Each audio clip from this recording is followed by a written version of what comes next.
Imagine standing on the edge of a cliff, not a physical one, but one built of shattered dreams and crippling self-doubt. You're about to fall again.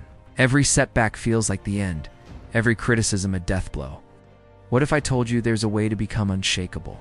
A system so precise, so evidence-based, that in just 21 days, you could face anything and stand tall. Most people will never find this. They'll keep falling. But if you're watching this, your search ends now, because I'm about to pull back the curtain on the level 10 system. It will change everything. My name is Alex, and for most of my life, I was built of glass. Not literally, of course, but emotionally. Every criticism, every missed deadline, every rejection felt like a hammer blow. I'd shatter. My skin was too thin, my resolve a whisper. I once had a small business, a dream nurtured with late nights and meager savings. When our biggest client pulled out, I didn't just lose a contract, I lost myself. I curled into a ball, convinced I was a failure, a fraud. The world outside didn't just feel indifferent, it felt actively hostile. My anxiety was a constant hum, a low-grade fever that never broke. Sleep was a luxury I rarely afforded, haunted by the specter of what could go wrong. What would go wrong? My breath was always shallow, my shoulders always tense. I was waiting for the next hit, always. My lowest point came during a phone call. It was my mother asking about the business. I could hear the hope in her voice, and I just couldn't lie anymore. I mumbled something about things being difficult, and then the dam broke. I hung up and sat on my apartment floor, the cold tile pressing into my cheek, tears streaming down. I wasn't just sad, I was terrified. Terrified of disappointing everyone, terrified of continuing to exist in this constant state of dread. I remember the smell of stale coffee and my own tears. The apartment was dark, except for the single beam of moonlight cutting through the window, illuminating dust motes dancing in the air, mocking my stillness. This is it, I thought. I can't do this anymore. Broken. I tried everything. Meditation apps, motivational speeches on repeat, positive affirmations shouted into the mirror until my throat hurt. They were like band-aids on a gaping wound. The moment real pressure hit, the cracks reappeared. I was searching for strength in the wrong places, for quick fixes, for external validation to prop up my crumbling internal world. I wanted to be stoic, impenetrable, like the heroes in the books I devoured. But the gap between who I was and who I desperately wanted to be was a chasm I could unbridge. Every time I failed to be strong, the self-loathing deepened. I started avoiding challenges, preferring the predictable pain of inaction to the unpredictable agony of trying and failing. My world shrank to the size of my fear.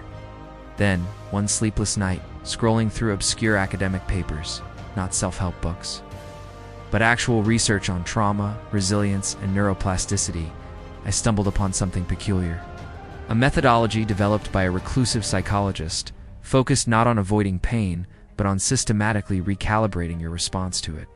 It was called the Level 10 system. The name itself sounded almost too good to be true, like something from a sci-fi novel. But the underlying principles were rooted in behavioral science, in the very wiring of our brains. It promised to make you unshakable in 21 days. Skepticism was my default setting, but desperation, as they say, makes you try anything. The system wasn't about positive thinking. It was about conscious discomfort and structured adaptation. It started small. On day one, the task was to perform a simple, everyday task that caused me mild discomfort. For instance, deliberately taking the stairs instead of the elevator, even when I was tired, or calling a difficult client first thing in the morning. Each small act was about building a tiny, almost imperceptible muscle of emotional tolerance. It wasn't about conquering fear, but about observing it, feeling it, and acting anyway. It felt strange, almost like self-inflicted therapy. The first week was about the micro-exposures. I had to identify tiny things that triggered minor anxiety or discomfort throughout my day and deliberately lean into them. For me, it was responding to emails I dreaded, initiating small talk with strangers, asking for a small favor. Each night, I documented not just what I did, but how I felt before, during, and after. The evidence part of the system became clear. I was tracking my own physiological and psychological responses. What surprised me was that the discomfort, while real, never actually killed me. It was like learning to swim in cold water. The initial shock, then the surprising adaptation. By day 7, the hum of anxiety was still there, but it was quieter, a distant murmur, not a roar. I slept a full 6 hours for the first time in months. The second week was the deliberate discomfort escalation. The tasks became slightly more challenging. I had to initiate a difficult conversation I'd been avoiding. I had to pitch an idea in a meeting without over-preparing, risking looking imperfect. I even signed up for a public speaking workshop, something that used to make my stomach churn. The system forced me to actively seek out situations that triggered my emotional fragility, but always within a controlled framework. It felt like I was deliberately walking into tiny fires, but each time I walked out a little less scorched. There were moments of intense doubt, of wanting to quit and return to my comfortable shell. "This is too much," my old self screamed. But then I'd look at my journal at the tiny victories of week 1, and the evidence kept me going. I began to notice a peculiar sensation, a subtle hum of power growing within me, a quiet confidence that had never been there before. The third week was the Unshakable blueprint integration. This week wasn't just about facing discomfort, it was about integrating a new default response. The system had me journaling about my assumptions before each challenge. I will be rejected, I will fail, I will look foolish. Then, after the action, I had to document the actual outcome, no matter how small. The discrepancy was shocking. Most of my fears were just that. Fears, not facts. The system taught me that true strength wasn't the absence of fear, but the ability to act in its presence. I started noticing that my internal monologue was shifting. Instead of "what if I fail?" it became "what can I learn?" The real test came on day 20. My old business partner, the one who had abandoned me during my collapse, called. He had a new project, a big one, and wanted me back in, but on his terms. The old Alex would have crumbled, either accepting out of desperation or rejecting out of bitter resentment. But as he spoke, I felt different. The old anxieties tried to surface, but they felt like faint echoes. I listened, truly listened, to his offer. And then, calmly, clearly, I articulated my own terms, my own boundaries. No anger, no fear, just a quiet, unshakable resolve. He was taken aback. He respected it. We didn't end up working together, but for the first time I felt a deep sense of integrity, a quiet victory that had nothing to do with external outcome and everything to do with my own strength. The phone call ended and I didn't feel drained or furious or defeated. I felt free. The world hadn't changed, but my relationship to it had. This level 10 system works because it doesn't try to suppress fear or pain. It leverages a fundamental principle of neuroscience: exposure, therapy, and habituation. By repeatedly, intentionally, and safely exposing yourself to small doses of emotional discomfort, you gradually reduce your brain's alarm response. It's like strength training for your emotional muscles. The evidence is not just in my story, but in decades of psychological research showing that the only way to truly overcome anxiety and build resilience is through repeated, controlled engagement with the things that trigger us. As the Roman philosopher Seneca wisely stated, every new beginning comes from some other beginning's end. This system forces an end to the old, fragile self and a beginning of the unshakable you. The magic wasn't in some grand revelation, but in the accumulation of tiny, brave acts. The system essentially reprograms your nervous system. You're teaching your brain that these threats aren't actually life-threatening. You are building new neural pathways of resilience, day by day, discomfort by discomfort. It's a scientific, predictable process. That's why it's evidence-based. It's not about becoming emotionless. It's about becoming emotionally intelligent, capable of feeling deeply, yet choosing your response. Chapter 4, what I want to emphasize, something that took me a while to truly grasp, is the profound power of those micro-exposures in week 1. It felt almost too simple, too small to make a difference, like trying to empty an ocean with a teaspoon. But that's precisely where the genius lies, and where most people fail in their pursuit of strength. We crave grand gestures, immediate victories, heroic confrontations with our deepest fears. But the brain, our magnificent ancient brain, doesn't work that way. It learns through repetition, through consistent, gentle nudges, not through shock. Think of it like this. If you've always avoided public speaking, jumping onto a stage in front of 1,000 people is not exposure. It's trauma. Your nervous system would go into full meltdown, reinforcing the very fear you're trying to conquer. The level 10 system understood this deeply. It starts with asking a stranger for directions, making eye contact for an extra second. Sending that email you've been dreading for 5 minutes instead of 5 days. These are not easy tasks if you're like the old me. They are deliberate acts of defiance against the subtle tyranny of anxiety. The key was the consistency and the intentionality. Every single day, without fail, I had to find 1 or 2 small things that triggered that familiar whisper of discomfort, and then I had to do them. It wasn't about the outcome of the act. If the stranger was rude, or the email reply was negative, it was about the act of engaging with the discomfort itself. Each time I leaned in, my brain registered a tiny victory. Okay, I felt uncomfortable, but nothing catastrophic happened. This small, seemingly insignificant feedback loop began to erode decades of ingrained avoidance patterns. It was the foundation, the very bedrock upon which the unshakable self was built.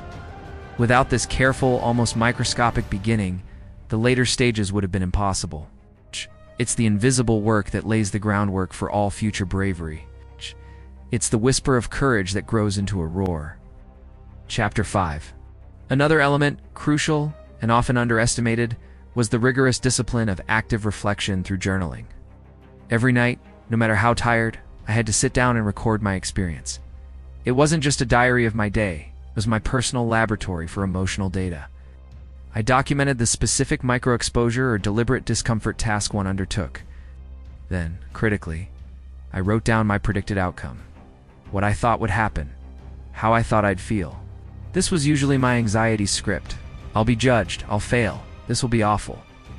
And finally, I meticulously recorded the actual outcome and my actual emotional state. The discrepancies were, at first, subtly illuminating, then profoundly liberating. My anxiety, I realized, was a terrible prophet. It was almost always wrong.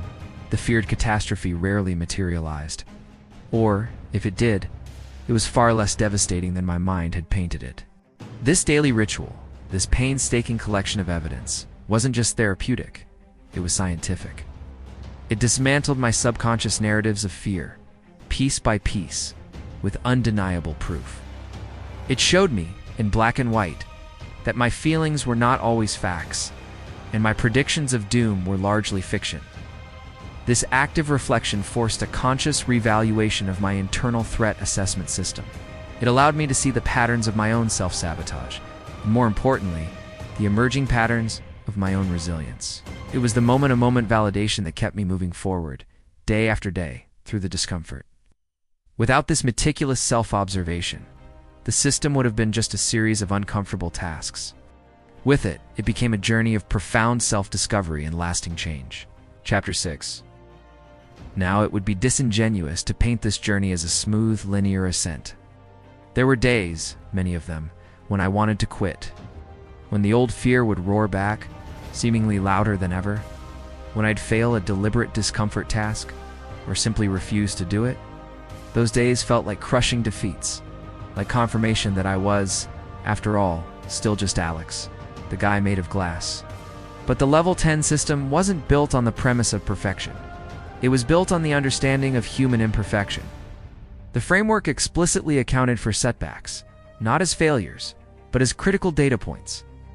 Instead of punishing myself, I was instructed to simply observe the setback, acknowledge the resistance, and understand why I retreated. Was I tired? Overwhelmed? Did I misjudge the intensity of the task? This reframe was revolutionary. Instead of a moral failing, a missed task became an opportunity for deeper insight.